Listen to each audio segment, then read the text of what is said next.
लघवी करताना जळजळ होतीये, वारंवार लघवीला जायची इच्छा होतीये, असं असेल तर दुर्लक्ष करू नका, कारण हे असू शकतं UTI. नमस्कार, मी डॉक्टर वैशाली.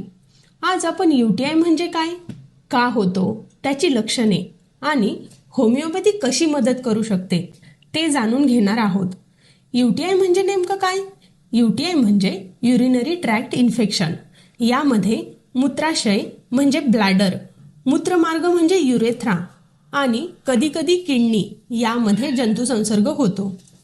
स्त्रियांमध्ये UTI जास्त आढळतो कारण त्यांचा मूत्रमार्ग लहान असतो.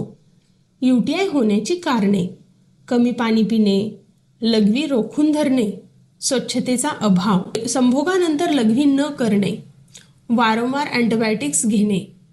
UTIची काय लक्षणे आहेत?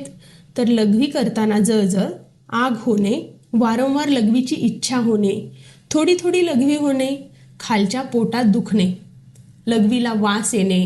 एवढी सगळी लक्षणे दिसूनही लोकांमध्ये कोणते गैरसमज निर्माण होतात? तर UTI आपोआप बरा होतो, पाणी कमी प्यायलं तरी चालतं, फक्त अँटीबायोटिकच उपाय आहे, हे चुकीचं आहे. UTIमध्ये होमिओपॅथी कशी मदत करते? होमिओपॅथीमध्ये जळजळ, वेदना, वारंवार होणारा UTI, antibiotic dependency, root cause यावरती काम केलं जातं. रुग्णांच्या लक्षणानुसार औषधे दिली जातात. UTIमध्ये काय करावं? तर दिवसातून 2.5 ते 3 लिटर पाणी प्यावे, लघवी रोखू नका, पर्सनल हायजीन ठेवा, कॉफी, फार तिखट टाळा, संभोगानंतर लघवी करा. जर तुम्हाला वारंवार UTI होत असेल, जळजळ, वेदना कमी होत नसतील, अँटीबायोटिक्स घेऊन कंटाळा आला असेल, तर होमिओपॅथी हा सुरक्षित आणि नैसर्गिक पर्याय आहे. व्हिडिओ आवडला असेल तर लाईक, शेअर आणि फॉलो करा.